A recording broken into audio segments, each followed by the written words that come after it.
After 3 whole years, you will now see your favorite Badger in a way you've never seen before.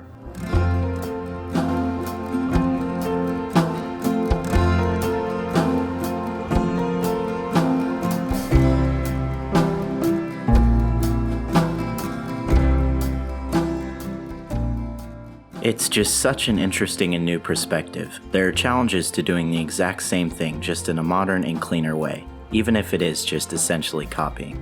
There is a great risk in a project like this. A lot of money and talent goes into remaking everything from the ground up.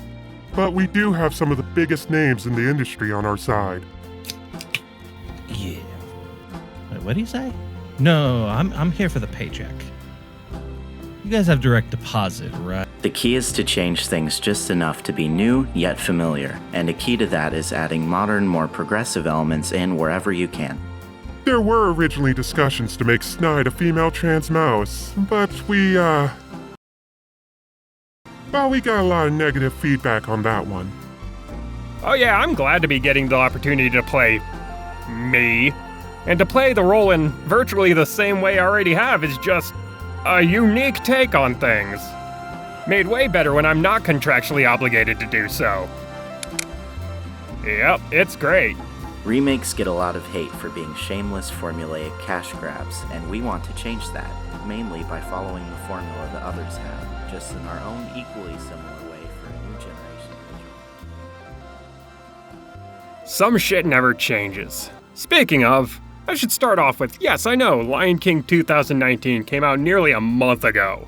Hey listen, I'm over 7 years old now. That's like 70 in Badger years. So cut me a little slack and maybe get off my lawn already! So here we are, in the middle of the full dick swing of Disney's commitment to just rehash and remake everything they own at this point, having 3 live-action remakes this year alone. And I articulated well enough how I felt about these remakes in previous videos. But while I can defend Dumbo for at least doing something new with the IP, or Beauty and the Beast and even Jungle Book for having some interesting takes on the designs or the characters, settings, or even the narrative, I really can't for the life of me defend The Lion King. Being virtually a shot-for-shot remake of the original with the most minor of tweaks and blandest of presentation. Well, seeing as there really isn't anything to spoil here, with it being practically the Lion King HD Remastered Edition, I'm going to go about this review a little differently than I usually do. Instead, I plan on segmenting all the elements that make up this version and where it all went wrong. However, seeing that I want to be like a real critic and all and give, dare I say, fair and balanced criticism, you will have to put up with the next few minutes or so of me praising this movie for the one thing it really has going for it.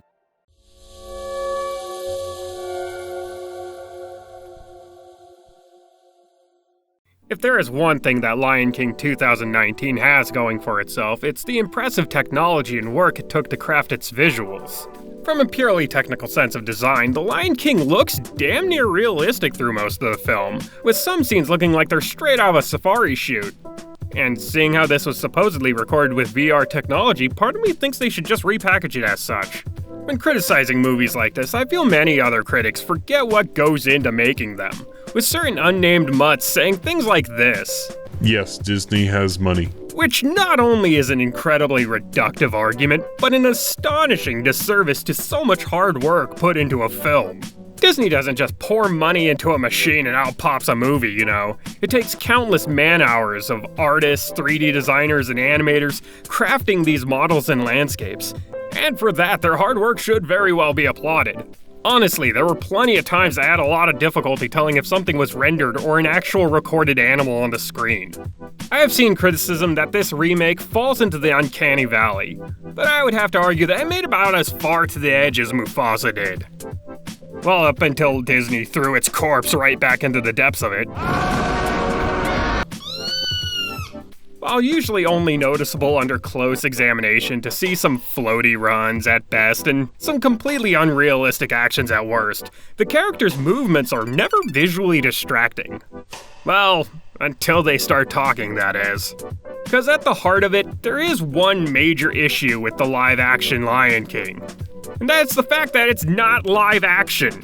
In their attempt to capture as much realism as they could for the remake, Disney seemed to have forgotten they were making an animated film. But they also forgot the most important thing about animation.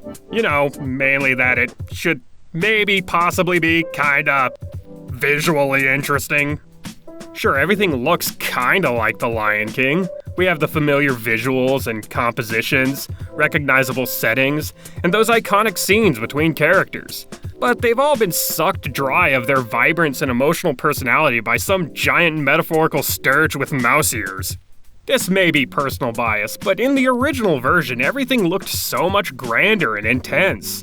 Characters were easily readable and strikingly expressive. Everything just felt so alive. Even the shit that was dead. While I may praise the hard work that went into these landscapes and models, realism can be pretty boring at times. All these grand scenes, while similar, don't carry the same emotional weight and sense of wonder that all the hot reds and oranges, or the greens and brooding blues of its predecessor. They all just feel so dull and uninspired. Every chance they had to display something impactful, they just took the blandest path all for the sake of realism. Moments like Simba speaking to his dead father had so much potential to do something visually interesting with. But it's just wasted on him just yelling up at the storm clouds. No shape of a lion, or maybe they could have done a silhouette in the clouds through flashes of lightning or something. But no, nothing. Moments like these come off as nothing but wasted opportunities to show what they really could have done. But easily the one thing that tramples this movie to death is the character design. Let me ask you a quick question. Which one of these two is Nala? Yeah, tricky, I know, but now, how about out of these two? You think you got it? Well, joke's on you, it was neither of them. I mean, wow. Look at these unique and distinctive characters. Aside from Scar, I don't think any of these lions have any defining features that really make them easily recognizable. Honestly, I mean, there's a reason I wear glasses and a tie after all. Mainly because I'm blind and have poor taste in idols. And the only reason any of the other characters do stems from them being pretty much the only one of their species in the movie. Put short, this isn't character design. These are just animals. None of them carry any personality in their designs or movement. We never really feel any emotional impact because the characters themselves can't express it. Again, one of the things animation does best, and it is reduced to nothing more than vaguely responsive animal gazes and lip syncing that looks more fitting to a Rankin and Boz remake, over the flexible and dramatic faces of Disney, which in the end only serves in bringing down the overall performance.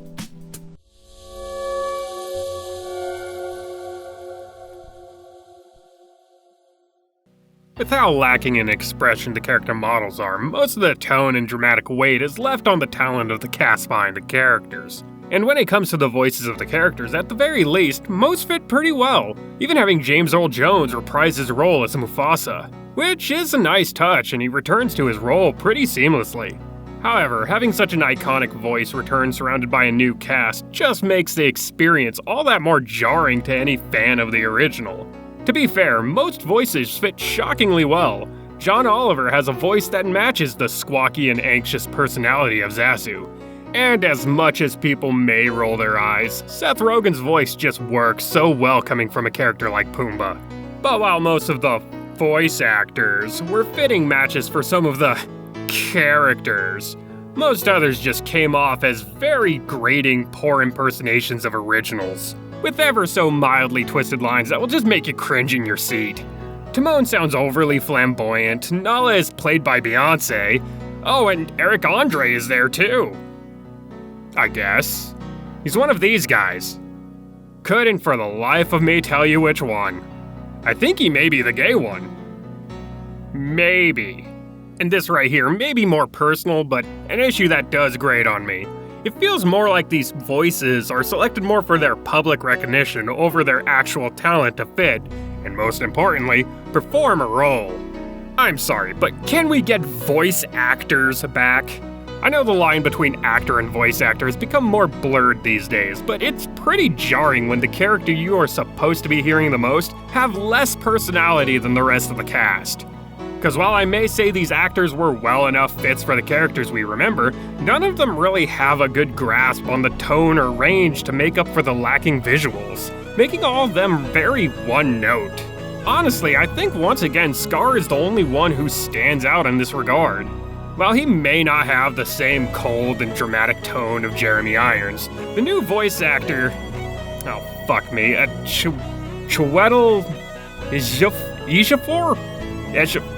This guy plays off a great range to complement Scar's duplicitous nature. Unfortunately, the same can't be said for his singing, which I'm not sure if it is to be blamed on his talent or if it was actually intentionally directed to sound this way. But he belts and bludgeons out the lines of "Be prepared" like a drunken stepfather. And it's hardly the only one.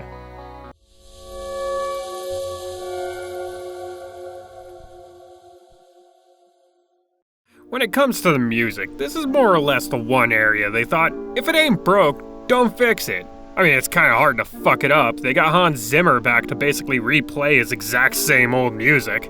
At least as far as I can tell. In all honesty, I'm not as well versed when it comes to the ins and outs of musical composition. So if any of you want to correct me, feel free to do so in the comments below. Cause if I didn't say anything, I'm sure you would all forget to correct me when I'm wrong about something. However, when using virtually the same scores for a movie that has such a different visual presentation, issues in pacing and intensity can get a bit skewed. To be fair, the score is not at all bad, given it is simply an adaptation of something so familiar, though it never really stood out either. The old version simply used its music to highlight a scene so much better and actually stood out memorably. Half the time with this version, the music felt so far in the background, I tried to remember if it even had music at all. But in the end, the score is simply just fine. Really, when it comes to the music in The Lion King, the scores take backseat to what Disney is far more known for. Their music numbers. Early on in the rumors and criticism I saw floating around about the 2019 remake of Lion King, I had originally been told that Be Prepared was actually going to be cut entirely from the movie. Hearing that, I began to question if they should just do the same with all of the rest of the songs. And when I went to watch it, I realized how right I was. I already mentioned how humiliatingly hammered out Be Prepared was, but additionally it's torn apart down to nothing but snippets of what it originally was. I Just Can't Wait to Be King comes down more to a problem with its visual and audible coherence, with almost nothing going on matching up to the lyrics being sung. It really comes down to a lack of purpose. Without the visuals and actions to complement them, there is a lack of conveyance to any of the songs. And really, in a trimmed down, more quote-unquote mature version of the film, they all present themselves as incredibly out of place, boiling down to them being there solely because the original had them. Which brings us probably to the most prominent element to discuss.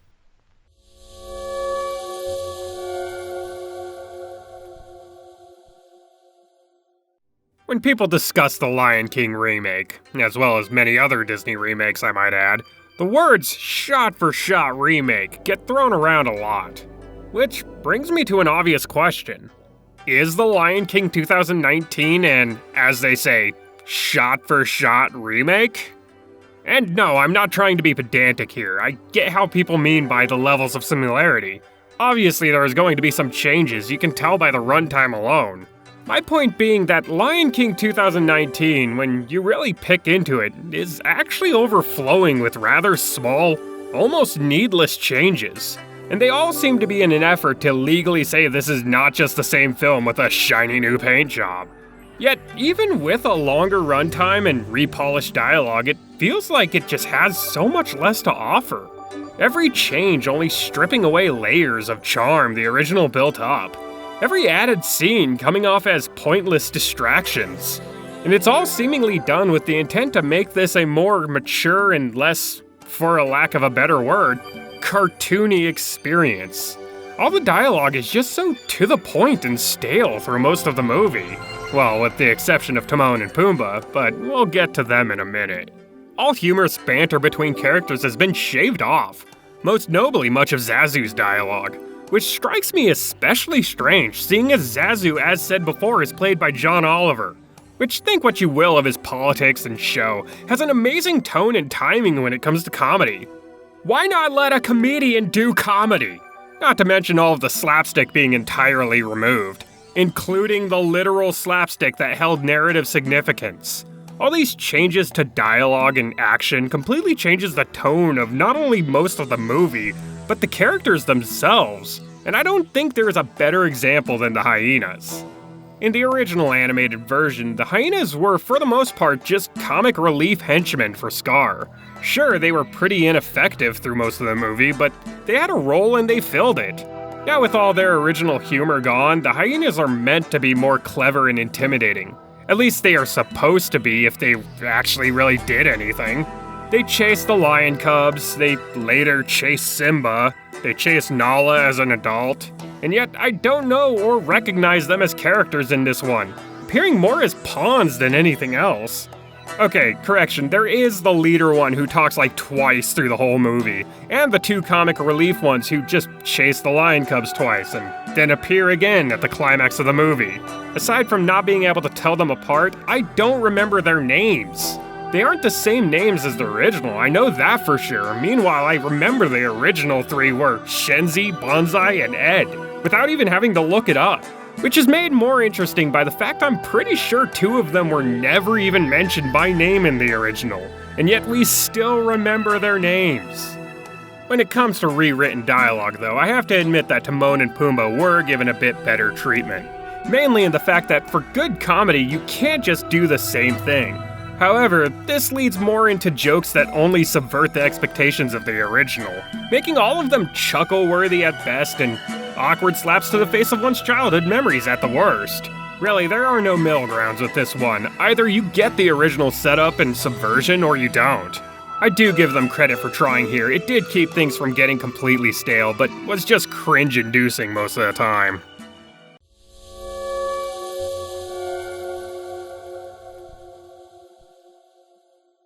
By now you're probably asking though, if they ripped so much out, how does this one have a longer runtime then? Well, a portion comes from a handful of added scenes. Scenes that, while making sense and follows its own continuity, really does not add much of anything to the story as a whole. Cause when it comes down to it, did we really need to see Nala sneaking away from the Pride? Yeah, that just adds so much information when she finds Simba again. Did having Scar offer Sarabi the chance to be his mate add or change anything to how we perceive the situation at Pride Rock under his rule? Not really. Oh, and Simba frightened an antelope during his vegan days, sparking a conversation on the predators and the prey. Oh, won't Bellwether be proud? And quite honestly, I struggle to recall if there were actually any more after that. If I had to guess what really extended the watch time of this movie, it would have to be what I could only call padded transitions. Or put in more precise terms, looking at pointless shit for way too long. So much of this movie is just needlessly watching something trivial crawl across the screen. I mean, true, the original movie had long establishing shots as well, but this one just took every small scene and just stretched it as far as it could possibly go. The mouse near the beginning that Scar catches, in this one it has to be nearly 2 minutes of it scurrying about. Rafiki in the tree drawing Simba is basically now a solid minute of just watching bugs crawl around. This movie pads out its time worse than YouTube in 2017. Gotta get that ad revenue, maybe we can fit 48 mid-rolls in it now. One of the most egregious examples though is one that I'm pretty sure you've all heard about by now. The journey of Simba's hair. In the original, this was a pretty simple transition between a confused and lost Simba flopping down in frustration, and with the dust that clearly not spelling anything out, ends up flying to Rafiki who grabs the hair out of the wind. Simple, right? Well, that's too simple for this film. Now is the moment to really show off what they can do with this kind of animation, as Simba's hair takes a journey through the wind, down a river, carried by birds for a nest, and spurned by the other bird and throwing it out of that nest, and then eaten by a giraffe. Which, we next see it clumped up in a dung beetle ball. And honestly, I feel like that's the perfect place to leave it. This image right here is the perfect visual metaphor of what The Lion King 2019 is. An essence of Simba, trapped in a polished turd.